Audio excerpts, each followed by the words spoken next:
Hello, everybody, and welcome back to the channel and another episode of the Arsenal Show. Let's play the intro and then get right into it.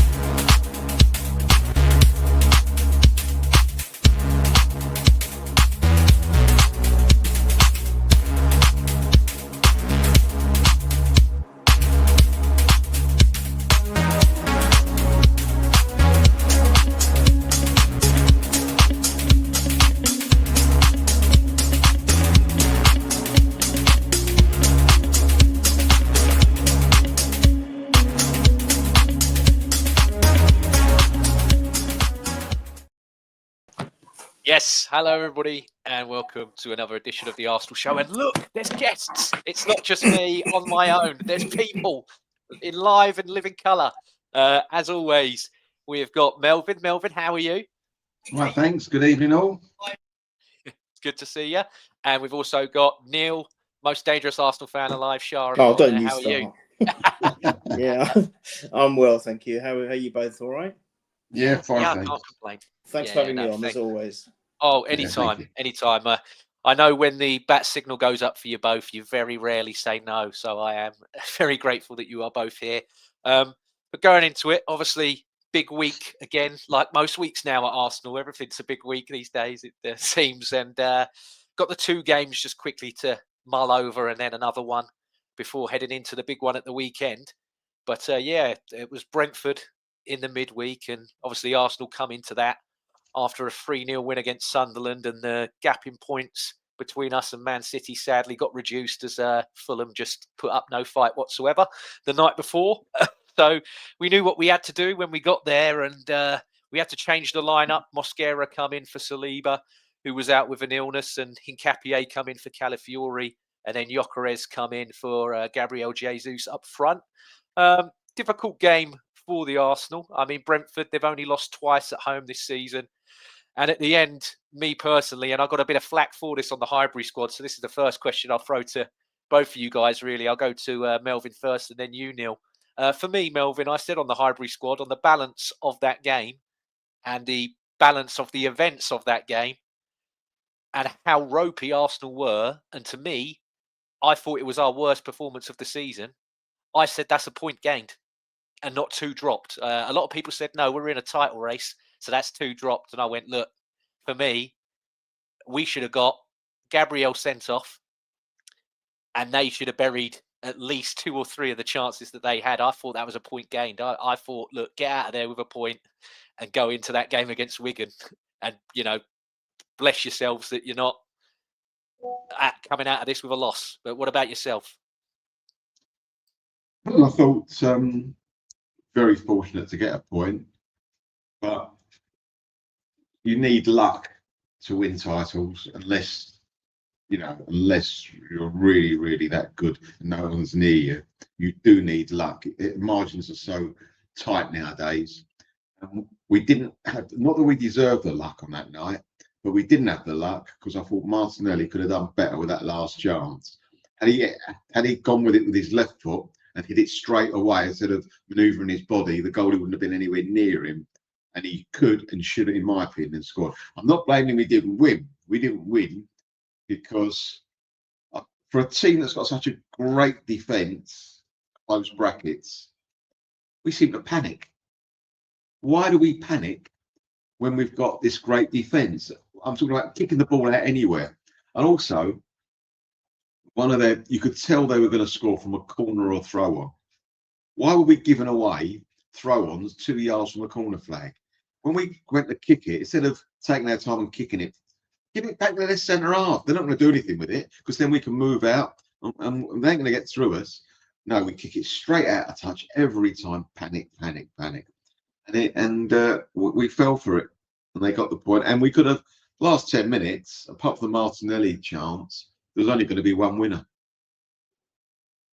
Yeah.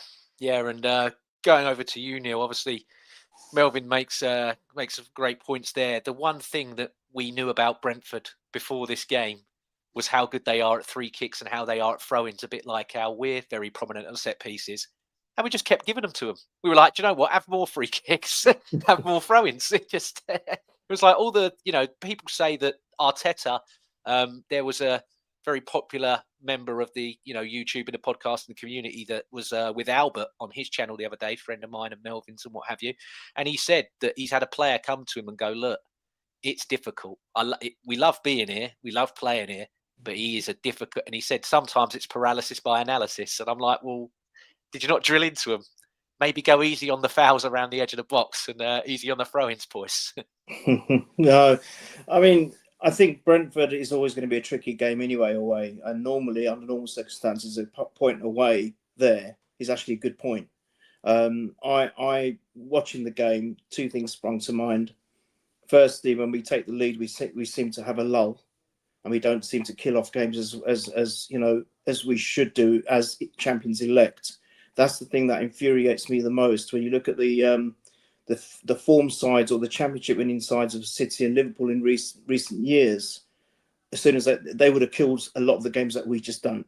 They would have just killed them off, and we either scrape by or we drop a couple of points, and that's telling, really. You made a very good point a few months ago, James. You said there's that old adage, which is true, absolutely 100% true, that if you're not playing well but can find a way to win, that's the mark of a champion. That is correct. But you can't do that the whole season. You might be doing that, as you said, James, near the end where the nerves are high, the pressure's on, and if you can get away with playing like that and still win, that's great. But not to have that kind of mentality or that kind of approach to a game, it's not going to see you through. It's just not sustainable. And I think the other thing is, you mentioned that Gabriel could have been sent off, should have been sent off. Well, Rare could have put us in a lot of trouble as well at one point. He just rolled the ball away and gave it to one of their players. And it was only he redeemed himself with an amazing save. But that could have been another opportunity. Like you said, there was many opportunities for them. Yes, we had a few here and there. Martinelli should have finished off that one. And by the way, from that, what you mentioned there, Melvyn, I thought that was great work from Gyökeres as well, to the build-up of that particular chance, because he held up the ball very well with his strength, which is a mark of what he can do. But it's just, I just find that they're not killing games off. That's my problem with them. And if you want my honest opinion, I thought we were lucky to get a point. Yeah. No, that's. I'm glad that you agree with me on here, because I was getting a few pelters on Highbury Squad for having that opinion. But no, for me, 9 out of the last 13 in the league have been goalless in the first half. Like you said there, Neil, 22nd minute, they had a big moment. David Raya trying to throw the ball out quick to Rice, gets in, crossing from Thiago, but he makes up for it. Good save from the error.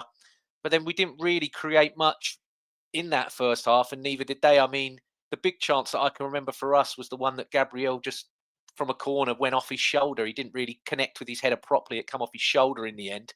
But it was clear that Mikel Arteta was unhappy, and he made an immediate change coming off of half-time, Neil. I'll go for you for this one. Obviously, Eze hooked off here with Martin Odegaard coming on, and you could see instantly that there was a change in tempo and emphasis here from Arsenal.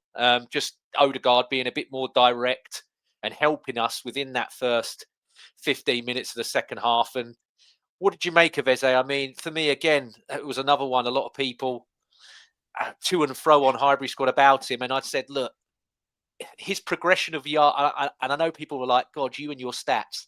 But I'm like, look, this is the only way I can defend it. His progression of yards in the first half for Arsenal was 6.2 metres. I'm like, that's nothing. You think of how much space is in a football game. My belly's that long. Yeah, I'm like, that is not the standard required for Arsenal at any point. And my dad said it to me, and you guys, you're in the same age bracket as him as well, from seeing all the years gone by. He went, James, when you're playing for titles and trophies, nobody is carried. And he went, you can't have players playing like that. So, Neil, I mean, we're going to touch on Eze a bit later on with the Wigan game, but just this one here, what did you think? Did you think it was the right thing to do, or did you think, look, let him come out second half for a bit longer? Because for me, I saw enough. He wasn't the only one that I wanted to sub at half time. I remember all of us in the chat going, I'd get 2 or 3 of them off now, because it's just not working. Look, it's I'm going to pretend that we've gone back in time, because it's hard now to say what I'm going to say because of what happened in the Wigan game. Do you see? Everything that we wanted from him, I suppose, we got in that game, I guess. But yeah, at that point, I was actually asking you guys quite a few times, is he actually playing? Because I couldn't see him. I couldn't spot him. He just wasn't putting himself about, whether it's off the ball movement, whether it's he's trying to get involved, nothing at all. Ever since the North London derby, which I think was arguably his best Premier game, he's just disappeared. Whether that's because of the incident at Aston Villa where he made one mistake and he was just carted off and then that was the end of it, really, or whether there's something else going on, I don't know. He hasn't looked as happy. If you remember, up to and including the North London derby, when he was playing with a smile on his face. I've noticed in the last few games, including Wigan, by the way, there's been no smile. And I hope that's not a telling thing and it's just something I'm just seeing and it doesn't mean anything.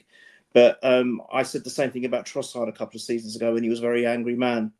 So I hope there's nothing other than he's just maybe just lost a bit of self-confidence and form, and it's just not, for me, putting himself in the positions and the spaces you'd expect someone like him to do of his quality, because there's no doubt he's a great player. There's no doubt about it. He's a fantastic player. I don't want him to go anywhere, but at the same time, we are chasing a title. We cannot afford to make any mistakes. We've got City on a bit of a rampage again now. We have got to be clinical, and we cannot just think that, well, maybe he'll be better in the second half, or maybe we give him an extra 10 minutes. I think at this stage, James and Melvyn, we play our best players on form. Doesn't matter if there's others that are not quite making it. I don't think they get picked. We play our best players to their strengths. And Odegaard was the right decision for me because you saw the pace and the whole dynamic change. We became it was almost like someone on my TV had pressed ×2. We were just moving the ball around a lot faster and with intent, and our passes were more decisive. And I thought we just gained that attacking shape back as well, which we didn't see in the first half. So no, right decision for me. And Eze, at that point in time, I completely agree with him not getting his chances because he's not doing it when he does. Yeah. And Melvyn, what about yourself? Did you think it was harsh or the right thing to do? I mean, he did have a whole half there. He did have 45 minutes. And like I said, 6.2 metres. That's nothing. If he wasn't taken off at half time, I'd have been knocking my head against a brick wall, to be honest with you. It was so obvious. It was so... You don't have to... you don't have to look with both eyes there. You just listen on the radio, you can tell he's not doing anything. He was really, really poor. And you're thinking about confidence. What it might be, Neil, is that he was the main man at Palace. He was the one with the most skill. He was the one with the flair. All of a sudden, he's come into a team that there are people on his level, and I might say a bit above, but on his level with flair. And all of a sudden, it's to do with a big fish in a small pond situation. That might work its way up. The guy's got immense talent. And what he did, just very quickly on last night to give him the plus, I know we're going to talk about it later, he did a lot of good tackling back. He was fighting for the ball, which when you're 4-0 up at home to Wigan, with all due respect, some of the players may not bother, but that was good. No, I just love watching him play, but I want him to play and get the ball and do something. I don't just, there's certain players, he's one of those players that when he plays, it's like, it's fantastic. He gets bums off seats. We cannot afford any passengers. We can't afford anything. We can't afford someone to play at 70%. They got to play at 90+%. They got to play it now, players, because even years ago, you might have got away with a couple of 70 or 80%. Nowadays, there is the margins, as I said, are so fine. We all know that. You can't do it. You just cannot do it. And Odegaard coming on that game, I was sorry to be a bit of a downer on that. I thought he improved it no end. He was bang. But all of a sudden, he went missing. All of a sudden, he had a couple of easy balls to give in the last third, and it just went array. I mean, what happened there then? You just give it to him. So, yes, the first 15 minutes, he was like, after 15 minutes, the drugs wore off, it seemed to me, with Odegaard, which is a shame. That's when you're looking for your big players to put the foot on the ball and go, come on, boys, don't let him back in. We're 1-0 up. stone that and back in. And just as a thing to the game, we're still talking about the Brentford game. Why on earth did he take Madueke off after he just scored? I can't get my head around that. I'm sorry. It's baggy trousers to the nth degree. He wasn't carrying a knock. I mean, he was just, confidence is high. He scored a lovely header. They obviously can't handle him. He had the beating of them. Why take it? What are you saving him for? Wigan? Not being funny. There's no excuse, is there? No. I mean, that was the next point I was going to make. Obviously, Oh, sorry. 61st minute. It's our first shot on target in the game. Hincapié whipped in a brilliant cross, and he found Madueke. And like you said, Melvyn, it's a striker's header. It's a fantastic header that looped in back across the goal. And he's got back-to-back goals in away games now. You know, he's in a bit of form and what have you. And I've been saying it for weeks, and I know you agree, Neil, and I know, Melvyn, we've spoken about it as well. But it just seems Arteta's adverse to doing it. I think you can keep Madueke on the right-hand side, and you can bring Saka on the left, because he clearly wanted to get Trossard off. So either if it was for Martinelli or for Saka, it was Saka. I think it was Saka, and then he brought Martinelli on later on, didn't he? But I was like, you know, play Saka on the left, Gyökeres in the middle with Madueke on the right-hand side. I agree with you. Yeah, you don't have to take him off here.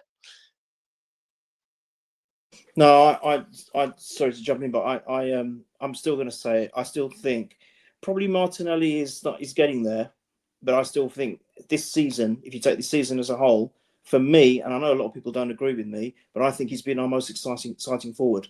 Yes, he's not been banging in the goals. Oh, easily. Him and Dowman have been our best two. Exciting. Sorry, not best two, but most exciting. Exactly. Sorry. Most exciting. I think, as I said, when I'm at the ground, when he starts running at the byline or down the wing, my God, everyone gets off their seats.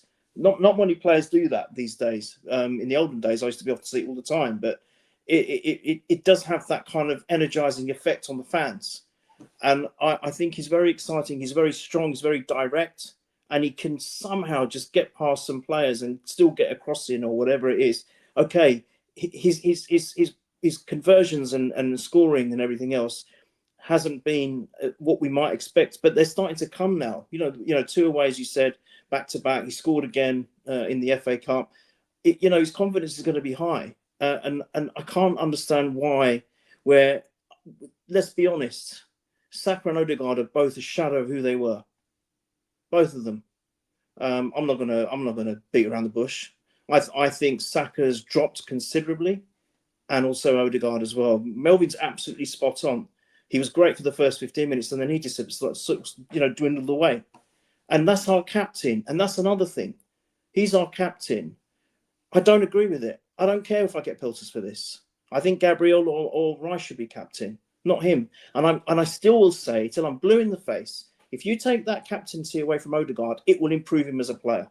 I think it's having a little bit of baggage on him. It's holding him down a bit. I believe that, because I've seen it in other sports where a really good player becomes a captain and their form just goes. I'm not saying that's the only reason, but I think it could help him. But look, that's a discussion for another day, and maybe in the summer it will be evaluated. I don't know. But the point is, I think Madueke is a tremendous player. I think he is the one that I would rather see more of at the moment, if that makes sense. Well, that's the thing, Neil. You say about that there. I know from talking to you, you've always said to me Tony Adams was your favourite ever Arsenal player. Tony Adams was, Terry Venable's choice for England captain in '96 in the Euros. We got to the semi, nearly won it. And then Glenn Hoddle come in, took it off Tony Adams, gave it to Shearer. But I think Tony Adams still played for England up until at least the 2000s, maybe 2001. And it did. He never put in a bad performance. He was still the same Tony. Maybe not just because he didn't have an armband on, didn't mean that Tony Adams weren't as influential. And I think I can see what. Yeah, I think taking it off Odegaard relieves a bit of pressure. Melvyn, go ahead. Just to say that I agree with what Neil said, but you're saying about Tony Adams, I think they're two completely different players, completely different characters. It can go two ways. It can go the way I think it probably will do, what Neil said. It'll take the pressure off him, or he'll have his head down, or I'm a failure. I've taken the captaincy away from me. But I think, Neil, you're probably right. I think it will improve his game if he's a strong enough character, just to say, you know what, it's for the better, it's for the Ian, team. It would be fine. I know we're digressing, but just to point another point, if you look at our matches and then you look at all the post-match interviews, how many times has he come up as captain? This is what Aubameyang used to do. Aubameyang would suddenly appear when we won, but then he'd never be anywhere in sight. Who's appearing more in these interviews? Rice is appearing. Maybe Martinelli's appearing. Gabriel's appearing. Where is he? He's our captain. I want him at the interview. Yeah, He's the captain. He's the one that's representing the club. The thing as well is he a fair weather captain, Neil? Is that what you're saying? Well, the thing is where he's been completely ineffective. He's not scored goals. He's not got assists. He's not dominated or run games. The media people are going to tend to interview the goal scorer or whoever got man of the match. And like you said, Neil, he's dropped off. So he's not putting himself anywhere near a man of the match level with anything he's doing. So they're like, well, yeah, we can interview you because you're the captain, but you've done that. You know, we ain't got a goal to show you. We ain't got a bit of play to show you that you could talk over. Rice is doing all that. Zubamendi's doing it. That's why they're interviewing them. Yeah, I think that's a great point. Actually, I didn't think of that. But what about the draws and what about the couple of losses we've had? Yeah. Oh, yeah. No, I agree. Yeah, you should always weed them out. Losses. With losses, it's the captain normally comes on with losses because he's not going to be man in a. If you lose, you're not going to be man in a match, are you? Yeah, exactly. Yeah, no, spot on. And again, you guys mentioned it earlier, and we'll just quickly run through this before we do the last bit. But again, just always dropping off after we scored a goal. You mentioned it earlier, Melvyn, and funny enough, we have a warning from the player who did score against us, Lewis Potter. He's unmarked from a corner, and he has a header that he should score that he hit wide, and it's Odegaard that's marking him and not picking him up on that corner. So you're thinking, right, that's a warning. You know, check him for the next one that we have. But before that, again, great chance, blistering run from Odegaard, gives it to Declan Rice. All of us are at home going, wrap your foot round that, make that 2-0. And he passed it to Gyökeres. It proves that he is human because normally he's been superhuman all season. And I'm just like, why have you? I sat there and went, what has gone through your head to pass to him there? Yes, yeah. Because it's not like Gyökeres needs a goal at the moment. He was on a good run. I'm like, be selfish, wrap your feet through that. But we're not. That's the problem. We are so intent on this. I think this is a hangover from Wenger's era. To be fair, we just have this habit, this culture of having to walk the ball in the net all the time, find that extra pass, make it a little bit more prettier. You know, sprinkle the I don't know whatever you sprinkle on top of your cake just to finish it off. It's that kind of thing. I think we don't do enough of.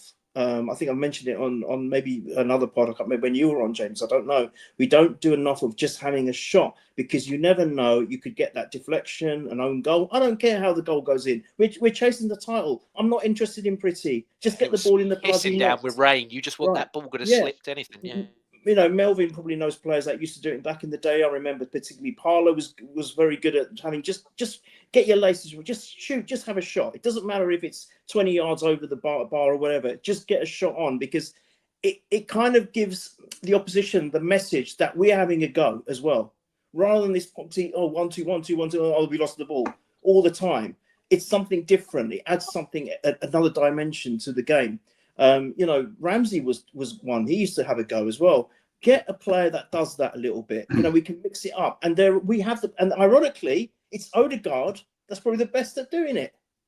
Well, I would have thought that if you'd have said to me an Arsenal player's through on goal, got a great chance to score, and then passes it to someone else, my initial reaction would have been, what was it, Odegaard?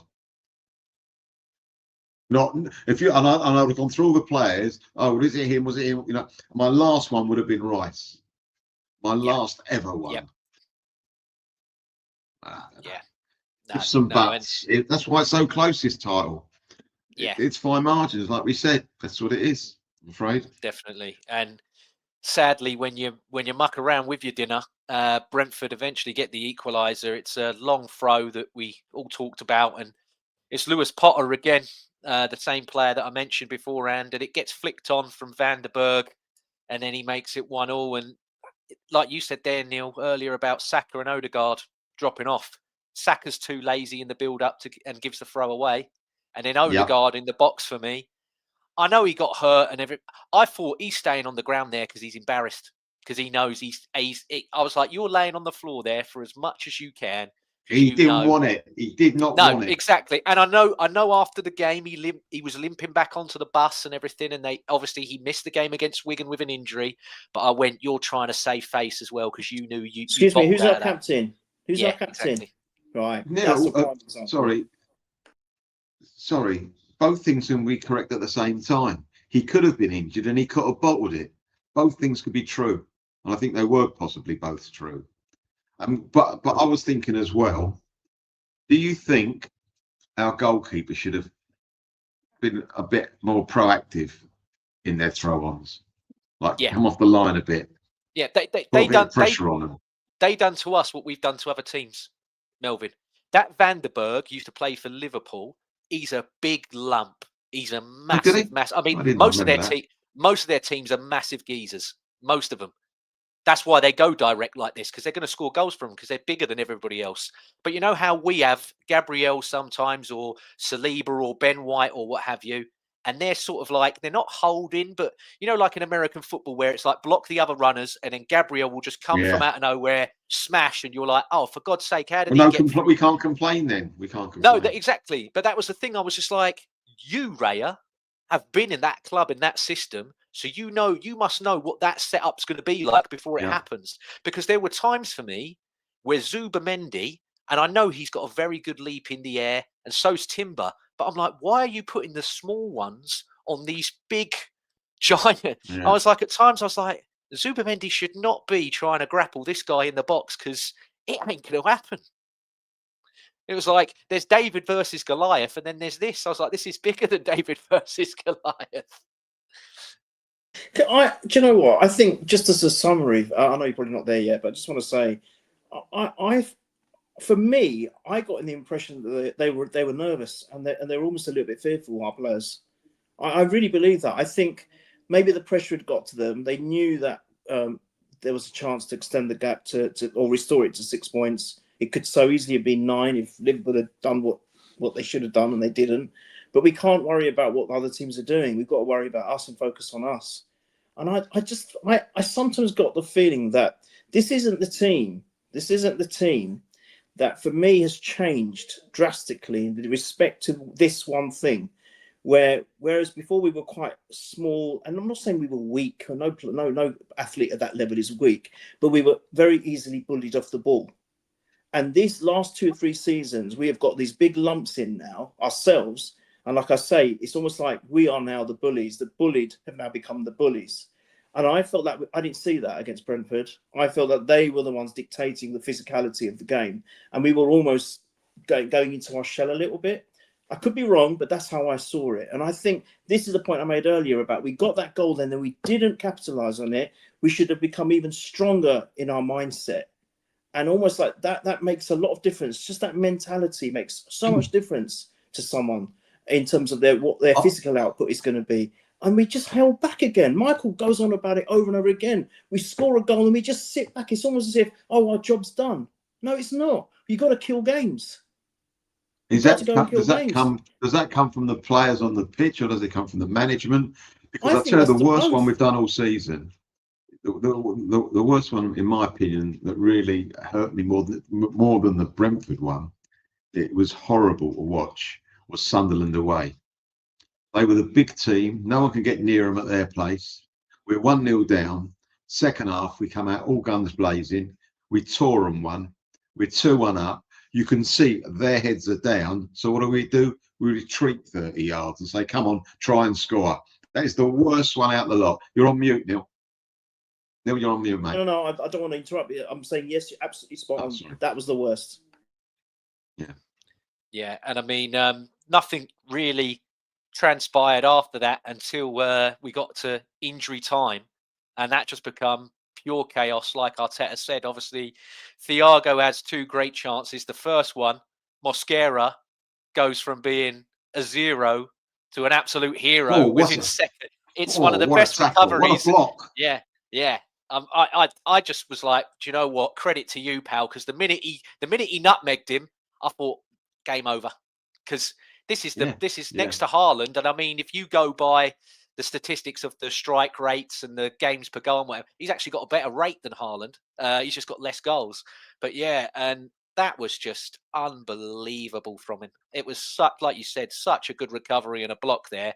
And then you got the other one that he smashes over the bar after Gabriel. Again, he just too tight. Jack mentioned it in the WhatsApp. You just why are you getting so touch tight to this guy? Because he's going to roll you. He's quick. You know, he might not be as strong as you, Gabriel, but he's quicker. So he's going to roll you, and then you're not going to win the foot race. And do then they play together for Brazil, James? Melvyn, if he's not called up instead of Richarlison, who normally plays up for him, then Ancelotti for me is one of the best club managers or just overall managers of my generation from when I've been watching. So if Ancelotti is not picking him and still picking Richarlison, I think we need Ancelotti's water tested, his food tested a lot, because I don't know how. The point I was going to make then, if they haven't played, but if they have played together, our man should know a little bit about him, the way he plays. Gabriel should know what he does and not be not be spun. Anyway, Definitely. And then you guys mentioned it earlier, but we have the great chance from Martinelli and Neil. You're right. Gyökeres, brilliant. Timber. Maybe Timber could have gone on his own, but obviously, he's a fullback, so he's thinking, give it to me, winger. He ran out of puff, in my opinion. He looked like... Could be as well. I think, we go on about, the amount of minutes that Rice, Zubimendi has played, but Timber as well. And I'm starting to worry about him. He's class. He's got up there as player of the season for me, without a doubt. And I think he's one of our best players, if not the best. He's fantastic at what he does. But is he being overplayed as well recently? And is he just running out, as Melvyn just said, a little bit of steam? We've got to manage these players carefully. As much as I said earlier that we need to play all our players to their strengths, our best players to their strengths, we've also got to be just a little bit careful as well with some of them, because we were in 4 competitions still, and we want to try our best in all 4. So that's down to Arteta. That's his job. That's what he gets paid millions for. Definitely. And then just quickly before we go into Wigan, as always, that's tradition on this channel, the man of the match graphic. For me, I said it on Highbury Squad, so I'll say it again here. I did Hincapié. I thought he was class defensively as well as offensively in this game. He made 4 tackles. He made 4 recoveries of the ball, won all of his aerial duels, and he had 92% on his passing as well. And 30 of his 39 passes that he made went into the opposition half. So we were lacking midfielders being direct and aggressive with their passing. This guy, for me, was always making himself available, always trying to do something. And we know we love Calafiori. We all love a bit of Calafiori. But Calafiori will tend to do the inversion and go down the middle. This guy, like what Tierney used to do, I go round and I put the crosses in. He's more conventional in a way, even though he's a centre-back by trade as well. He likes to get to the byline and put the ball in. And I think that benefits us, especially against teams that are like Brentford. As much as they're going to try and go direct over the top and through you, I think you just got to pummel them in the box sometimes as well. But what about you guys? Was there any... I mean, Mosquera got some flowers as well. And I will have to agree with Itachi, but I have to say I want to give Mosquito a shout, because I don't think he's got enough credit as he should have done this season. He's come into a brand new setup, a brand new team. He's still very, very young, and all we hear about on the most, and rightly so, is about Saliba and Gabriel. But when he comes in and has to do a job, I think probably 95% of the time, if not more, he's almost flawless. He's fantastic, and I think he deserves a mention. I'm not necessarily saying he was the man of the match, but he certainly deserves a mention. I don't think he gets talked about enough. He is an amazing player. And I think, in that respect, going forward with our future, with Gabriel Saliba, I don't know how long they're going to stay and how many more years they've got together at this level. But, we got some great players in the background as well. You've got Mosquera, you've got Hitachi. They are good as well. Very, very decent and capable players when we need them to be. So I want to give him a mention. Yeah, Melvyn, what about you? Did you have anyone different, or you concur with Not the rest really. of the group? I mean, you say the way he runs in Cape, I reckon he runs on rails, doesn't he? straight rails, he can't go off. I mean, he's one of the most effective footballers in our team. He just does what's needed, gets it, does what when he tackles, he's all over somebody. It's better than like Mascara. They're both similar. Like when they've got a forward next to them, they've got arms like an octopus. They're all over them with their feet, and the pair of them have been a big plus this season. I mean, Mascara's one for the future. That's what we probably bought him for, but he's for the present. So, and he can play football.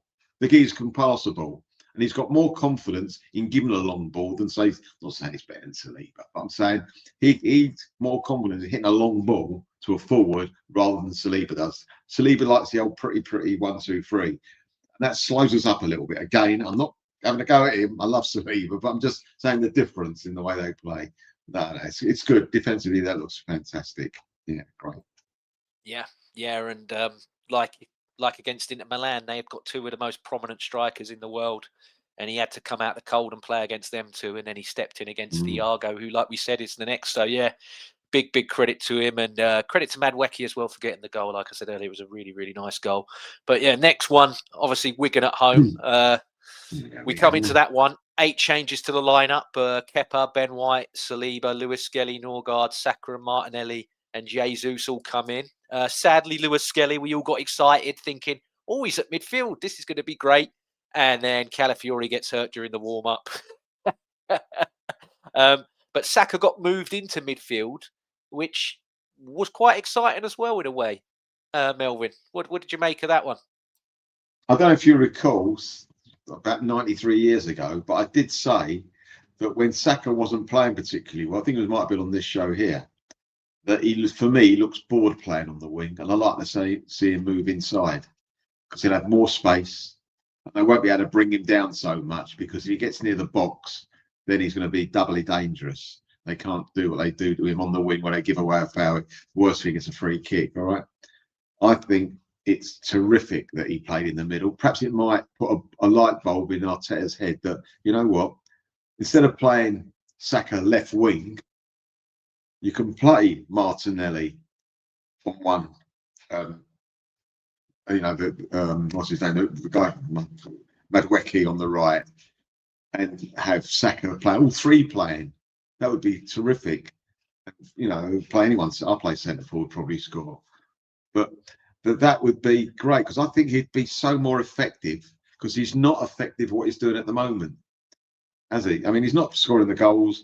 He's not making the goals. I think that'd be a new lease of life and give him a change. Sometimes people need a change, perhaps a position, like I said before, a change in his position will give him a new lease of life. I really think that could be the way forward for him.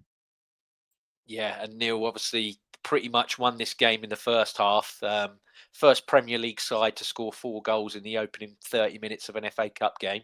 The 11th minute, Eberechi Eze. We dug him out earlier, so we can praise him now.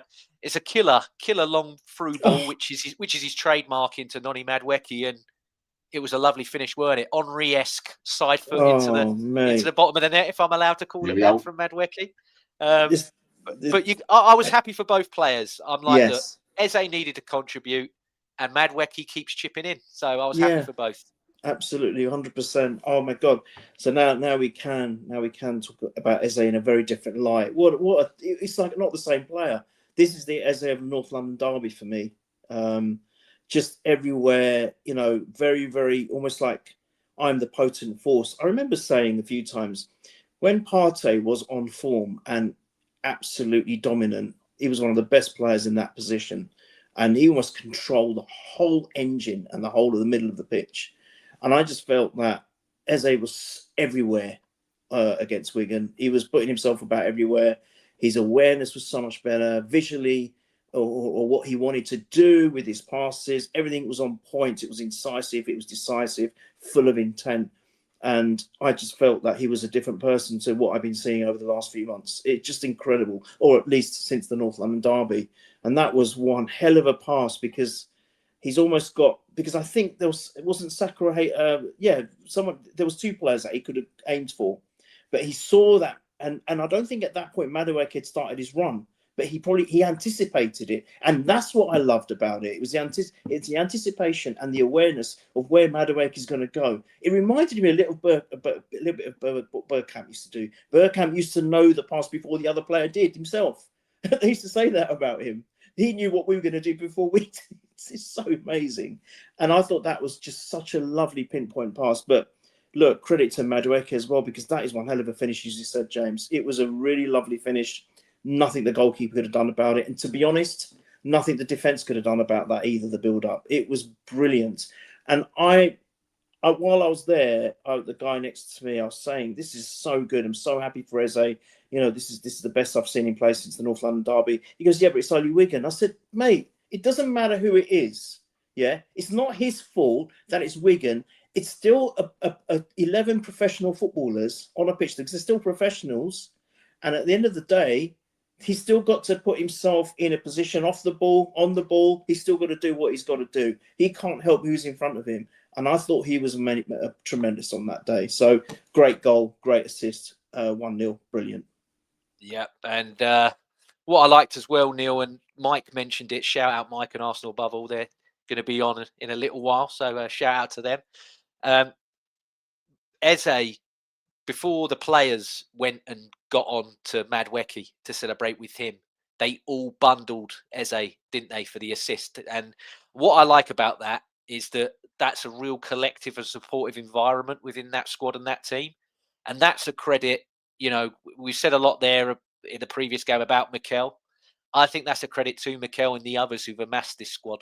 But credit on them as human beings as well. It just shows, you know, they're collectively, like we said, can't carry anybody.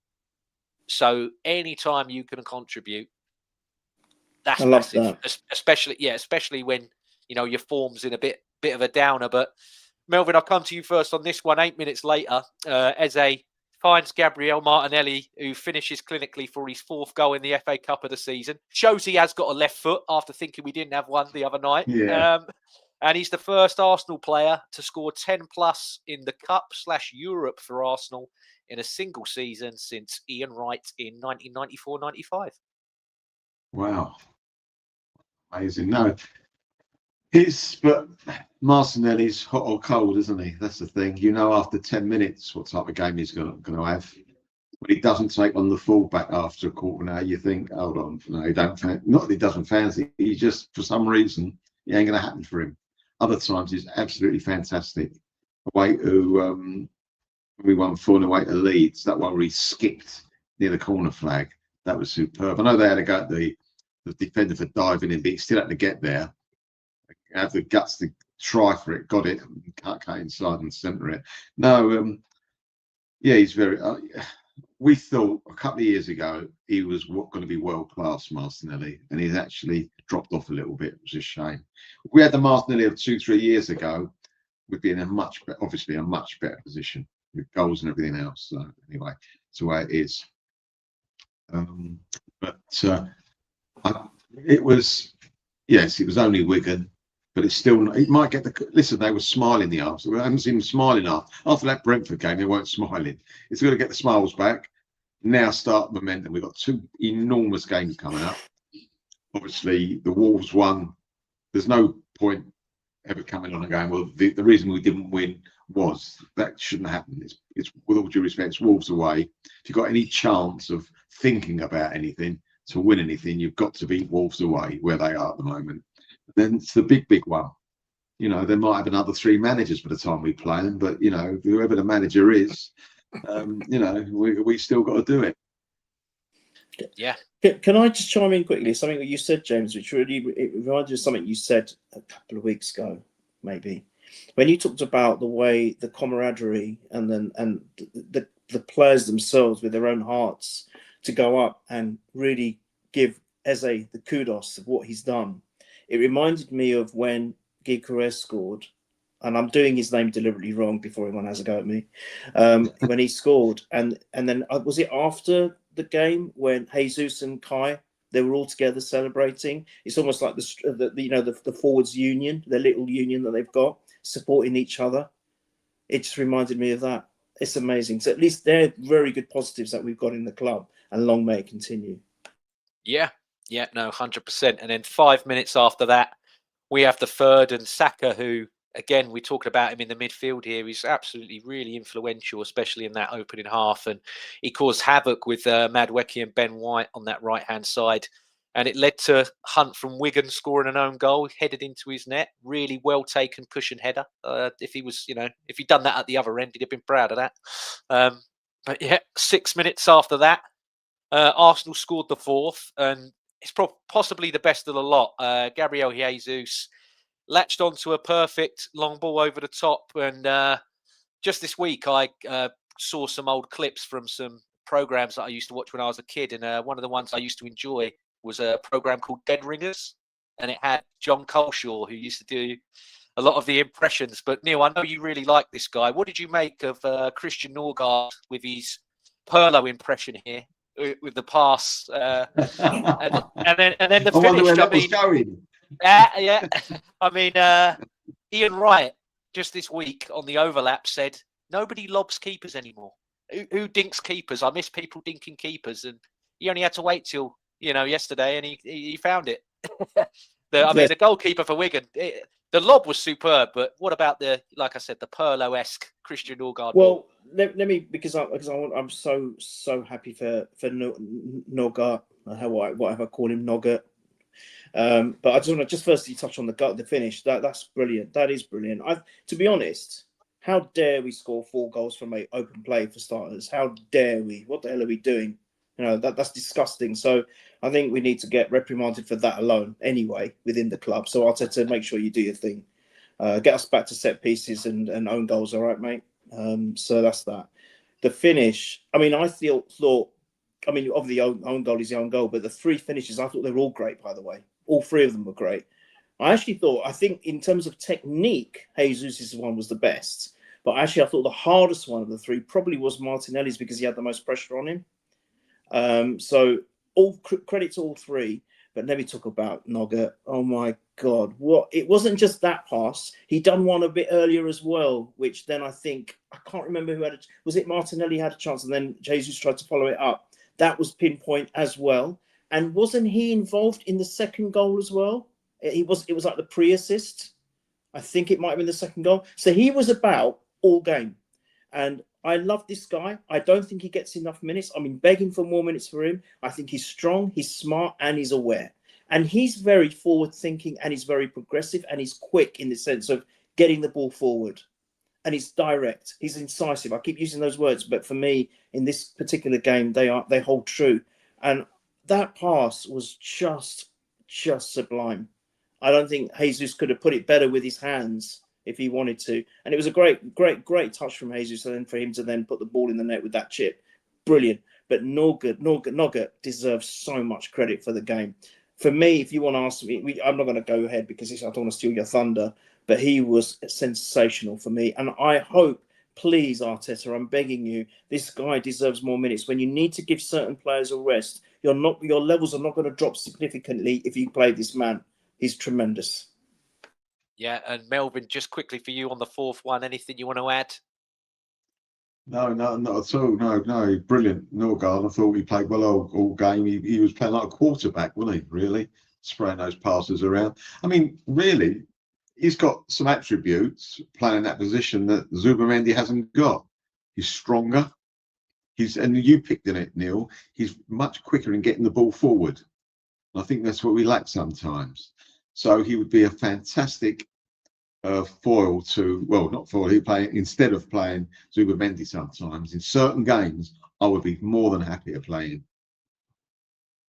Yeah, no, you're spot on. And obviously after that, the game was pretty much won in the first half. It was done and dusted, and we, rung some changes in. Gyökeres come on. Marley Salmon come on, which is always nice to see, just for the little personal connection I got there. And I thought he looked good again as well. I mean, he looked composed. What personal connection? Someone at my work is really close to his dad, so yeah, they know the family and what have you. So yeah, I like seeing him do well because I know obviously my friend at work, and I've met the father, and yeah, nice guy, really nice guy. Can I just say, because the game was done and it was a training exercise really in the second half for me. when he came on, I didn't take my eyes off him. I wasn't interested in the game. I was just watching him, and I thought he's what 16 is he? Is he 16? Yep. For a only 16. 16-year-old, my God, the confidence that he has just within himself, the way he was moving around, the way he was like marking the players when they're on the attack, because they did start coming forward a little bit, because we took our foot off the gas, let's be honest, and they were going to have some chances. But he was absolutely fantastic, James. So, you know, Melvyn, James, he is another one for the future for me. Yeah, and then have you seen him? Have you seen him play for the youth team or whatever it is, the team below the reserves? Have you watched him? Yeah, He's since on a different level. I found, Silly. yes, yeah, Different level. Since I found out, obviously, that my friend at work knew him and everything, I've kept really close tabs, and we had a You game. kept the tail on him. Yeah, hey, come on, like it. Sorry. No, you got to be quick on here. It always helps. But no, we played Man United, I think, in the Youth Cup last season potentially, and Rio Ferdinand said, even though Arsenal lost the game, he went, "I've seen two of the best players in this country, but they don't play for Man United." He said, "Max Dowman and this Marley Salmon." He said they are absolute, and I mean, we're not. You know, I know, Neil, you're not the biggest Rio lover in the world. I'm not as a pundit. I respect him as hell as a player. But yeah, as a pundit, he could be very visceral and annoying, like most of the Man United lot are. But we won't give them any time here. But yeah, another debut for a young player. You know, Arteta, who hates young players, gave another. I mean, changing the goalkeeper, I always think, woo, steady on. The only time that's ever worked for me was when Louis van Gaal took the goalkeeper off and brought the Tim Krul on for the penalties, didn't he, for that World Cup game? That's the only time I've seen Arteta it. might have done the same thing last night. You don't know. Yeah, true. But I mean, he done the right thing. His first action's that set piece. He come and claimed the ball and then laid on it, wasted a bit of time. I'm like, good goalkeeper. He's done his job.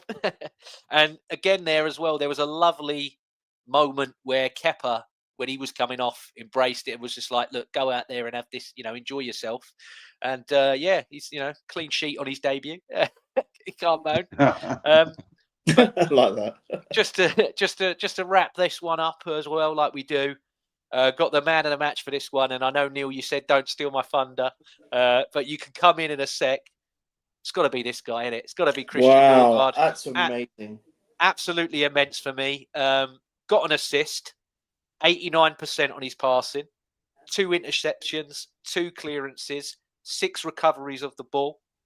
Just mature and dominant from him. And I think every time he's been called upon this year, he's been absolutely class. And I'm with you, Neil. I hope he gets played more. And I tell you what as well, all these players love him and they respect him. And after the game, I don't know if you guys have seen it, he gave such a good interview. You said such a good interview. And I was just like, if we can sign more Norgards in the future, more people with that sort of spirit, because they said to him about, you're not getting as much minutes, you must be really, and he went, whoa. He said, when I signed here, I got a Euro winner and I got Declan Rice. So he went, I knew when I was coming in, I might not start every single week. Wow. But he was just like, it's an honour. It's a privilege. Oh, I love him. He said to go in there every day and see how hard these work.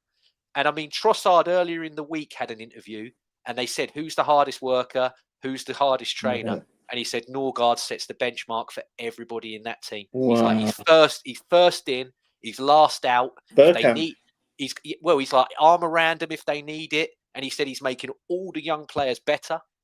And I don't know, Pep Guardiola, when he went into City, started a little, and at Barca and what have you, he had a little learning tree, like he got from Cruyff, where he had players and they've all started to become managers. Xavi went and become a manager. Vincent Kompany. He had people around in his teams that are all becoming managers. And I'm like, Arteta's got a bit of that about him.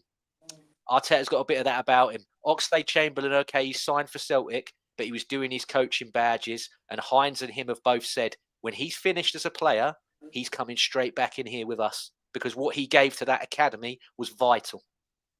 Really? Wow. Yeah, they've said already, they're like, he's going to be a brilliant manager one day, wow. Oxlade-Chamberlain. They're like, and I've always, I don't know what it was. When we signed all them players from Southampton back in the day, whenever they did interviews, because apparently they were very strict on having their players be media trained at the time. Right. And I always thought whenever him or Callum Chambers spoke, Pretty good. you were like, oh my, how articulate are these young men? You were like, these seemed like seasoned pros. You know, if I was 17, 18 playing for Arsenal and I'm scoring or I'm helping them keep clean sheets or everything, I'm going to be buzzing in it. I'm not going to be composed in an interview. But them two were just the cool as a cucumber, and I still think they are now. Yeah. You know, he's married to one of the biggest pop stars in the country. He's got no real ego about it. He just goes about his life and his day, Oxlade-Chamberlain. I think he's a very, very calm and collected man. But no, obviously flowers to Eze and Madueke and Saka and Jesus as well. But is there any argument for man of the match from either of you two? I don't think there will be, but I'm here for it if you want to. I don't know why I was thinking, is he going to put Eze there? Is he going to, and it wouldn't have been wrong to do that either. But I thought if he does that, I'm definitely going to say, well, for me, it's him or Nugget. And I'm so glad he went for my man there. As much as I'm so happy for Eze, and I hope it's given him the confidence to carry on forward in that vein now. We want to see the Wigan Eze and the North London Derby Eze now for all the rest of the matches when he plays. I'm so thrilled for Nugget, and I hope he carries on and gets the minutes because he deserves them. So for me, I don't disagree with that at all. Brilliant. Melvyn, yourself? Yeah, a couple of things. First of all, forgot with the Southampton link, Walcott. Yes. He's good for the youngster, and he's a great pundit as well. Do you know what? He's one of the few even our players can be, even our ex-players can be bad pundits, but him and Keown have been brilliant. Yeah, I would give it to Christian Slippers Norgard. I'd give it to. yeah, definitely. And just before we wrap up, we got Wolves next in the league. As always, they're must win every single one of them. I do my lineup like we normally do on these shows, so I'll chuck it up here, and you guys can come in. And then after that, I got 4 little quick fire questions, and we will hopefully wrap up before 1:45, so you won't miss any of Arsenal above all, because I don't want to clash with them. But here's the lineup that I've gone for. Yes, I do like that. I like that a lot. Yeah, I like it. Saka in midfield again. I hope you're right. I hope it happens. I can't disagree with any of that. Love it. I think that's great. He'll be The only thing is with Wolves, are they a physical team, Neil? Do you know, or James? Are they physical? They're not a physical team, are they? They'll play physical against us, but you know what? Yeah.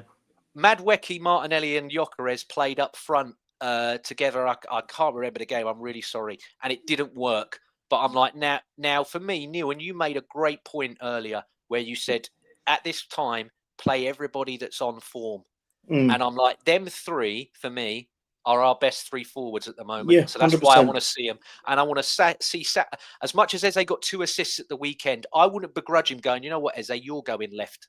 You're playing left instead of Martinelli and Trossard. I wouldn't mind that.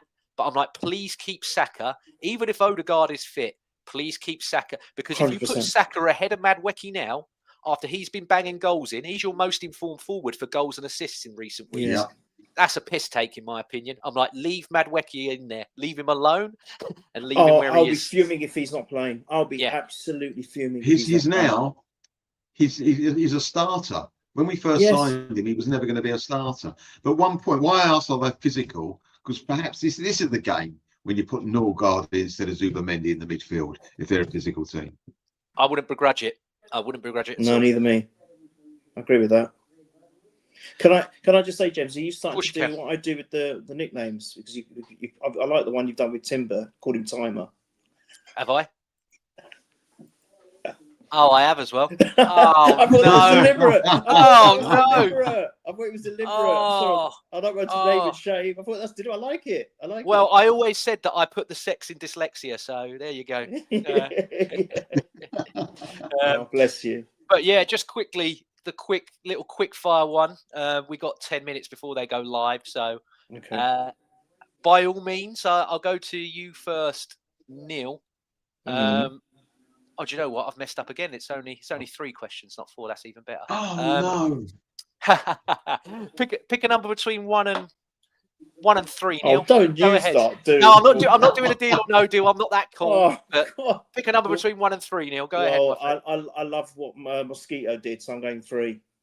Okay, so obviously Mansfield in the next round of the FA Cup. Yeah. You've seen the other teams that are in it have got quite a hard one. So that's the first time we're in the 5th round of the FA Cup. First time in 6 years. That's amazing. That's amazing. Yeah, Stat. I know. We're leading the title race. We're in the League Cup final, and we're in the next round of Europe. I think Arsenal have the best squad player-wise in England and one of the best squad player-wise in Europe. But do we have the best squad mentality? I have to be honest and say no. Yeah. Because otherwise, there's some of the games that we drop points in we wouldn't have. That's brutally honest. We should have. There's no reason why we shouldn't have. And they should all be geeing themselves to up. But as I said, even in that Brentford game, I smelled a bit of fear and nervousness and trepidation as well. And if we had a good squad mentality, I don't think we'd have that. If you look back as recently as the Invincible squad, they went into every game saying we're going to win. There was not even any talk about a draw. They said we are winning every single football match we play. That is the mentality. We won games in the tunnel, Neil. Well, there you go. We won games in the tunnel. Well, Let's be honest. For me, the Invincible squad was my when Mike Tyson was at his best. He had already won the fight before he even got into the ring, and that's what we were doing with football matches when we were the Invincibles. So, unfortunately, I hate to say it, but no, I don't think we have. Yeah, Melvyn, 1 or 2, my friend. It's got to be 2. Okay, so Martinelli has 10 in the FA Cup and the Champions League, but only 1 in the Premier League. I put him in my lineup for Wolves, but do you think that he's more of a flat track bully for open spaces and one-off cup games, or do you think he deserves to go back in the league now? No, I think he loves spaces, doesn't he? Because uses speed. So that's what I think. Yeah. So you're Eze Trossard for you on the wing on yeah against Wolves. Yeah, no worries. No, don't blame you at all. And then bring him on. Don't bring him on with 10 minutes to go, James. Bring him on with 20 minutes to go. If the defence is looking a bit tired, or even if they're not looking tired, they probably are. Because you don't want him running at you with 20 minutes to go. 10 minutes, you might be able to handle it. Yeah. It's funny because doing the prep for all this, I changed that lineup about 3 times because I thought to myself, wait a minute, no, he got 2 yellow cards in the space of a second at Wolves, didn't he? I'm like, he's probably got PTSD of Molineux. He probably don't want to, if there's someone who don't like listening to Led Zeppelin, it's him, innit? He don't want to go up to Molineux. But yeah, that just obviously leaves question number 1. And Neil, you'll like this one as well. Calafiori, another injury. Is his lack of ability becoming a liability? Lack of ability. Lack of availability. Oh, God, yeah, 100%. Yeah, 100%. I love the guy. He's a maverick when he's on the pitch, and I think as good as Hitachi is in doing what he does in an orthodox way, I think Calafiori makes up for his. I'm everywhere but that position. I love him as a player when he's on full form, when he's at his best. Again, I think he's one of the most attractive footballers to watch. But he's also very confident when he's on the ball. He's not one of these that I could do this and then I made a mistake. I think he can be, and this is when he's on full form, by the way, because everyone makes mistakes. I think his lack of availability is his liability, and I'm worried. Like I'm very worried about Kai as well. Yeah, Melvyn, yourself for Calafiori? He gets injured a lot in the warm-up. Does he do rock climbing or something in the warm-up? Yeah. Well, would surprise me, Melvyn. Look, I've seen the adverts he's doing, and of course, the body. He's 10 times the man I'll ever be. But he's doing them in. These are very, very little pants that he's putting on, and they look like a struggle to get in. And I'm like, is he tearing his legs trying to fit into these little pants? Can I just say, it's all about context. It might be not small pants. It might be the reverse. Yeah, that's a point. Funny enough, I've had one of my family members just WhatsApp me going, 4th question, so you can have 4 questions. They went, is the quad on? I don't have to ask Neil. I know Neil's answer. No. He reckons it's on for the next 10 years. We're going to keep doing it. No, not for me. We're not that good. Let's be honest. We're not as good when we win 3 games in a row. The critics say we're wonderful, the ones that don't bitch about us. We're not as good as they think we are. And when we're bad, we're not as bad as the critics think we are. But I don't believe we're good. We're not that level. I've seen teams at that level that could do it and don't do it, and we're not that level. We have to win one of the big I know mathematically we can do it, but I'm looking at the graphs. I'm not looking at the figures. No, Melvin's sensible. He's been pragmatic. He's sensible. But for me, Melvin, we have to win one of the big 2 this season. Oh yeah, definitely. Simple I as that. agree. No, not 4. No, we're not in that league yet. Well, I hope it was, And then just quickly before we wrap up, I've predictions. got this one. Oh No, there's that as well if you want to. But yeah, I just got this one here from Stephen, friend of the show, and he's put Neil is like Merston with how he pronounced his name. Deliberately, Stephen. I saw that before. Brilliant. But yeah, just predictions for Wolves, Neil. What are you thinking? Oh mate, I'm sorry, I can't do anything but a win because we have to win. But it is not going to be easy. Not going to be Eze. 2-0. Yeah, who's scoring? Do you know I'm going to go out on a real weird limb here? I'm going to say Itachi scoring his first goal. Brilliant, love it. Melvin? So I'm going to start my thunder 2-0. I was going to go for. Stay with it 2-0. And your scorer? Gyökeres. Come on. I'm going to go 2-0 as well. I'll complete the set, and I'm going to go for Julian Timer. I'm going to say Timer. I love it. Yeah. There we go. Probably set piece, but yeah, Timer's going to score a header. So Get in there. And talking of Timer, great timing because we're 2 minutes before Mike's show begins, so everyone can head over there and join in on that one. But yes, thank you very much both. Just quickly, Melvin, if people, and I mean they should because you've been brilliant as always, where can people go if they want to listen to you more, read more about you, see more about you even? Well, I'm basically on X really, and this show is the main one I'm on at the moment, and there's Thanks. that's the main one at the moment. This one, yeah. Lovely. So there is one You I'm don't have going to be so to. modest, you actor, you. Don't be so modest. Come on. Oh yes. Plug yourself. Neil. There you go. Ta-da! See? I've got the dress rehearsal tomorrow night. Fantastic. So Love it. I'll still be more nervous against Wolves, all right? Yeah, won't we all? And yourself, Neil. Obviously, you're like me. You're here, there, and everywhere. But where? I'm just in the shadows, mate. That's it. If you look at the shadows, you'll find me. Brilliant performance as always. But no, thanks very much. There was a lot of people in the chat earlier. I think it's this new thing where they're putting it up on a mobile feed as well as I don't understand it. There was a few people where I'm like, I don't know what you're going on about, so I'm not going to put your comments up. I appreciate you coming in here, but you were talking a lot of waffle. I'm afraid some of it was more waffle than Captain Birdseye. But yeah.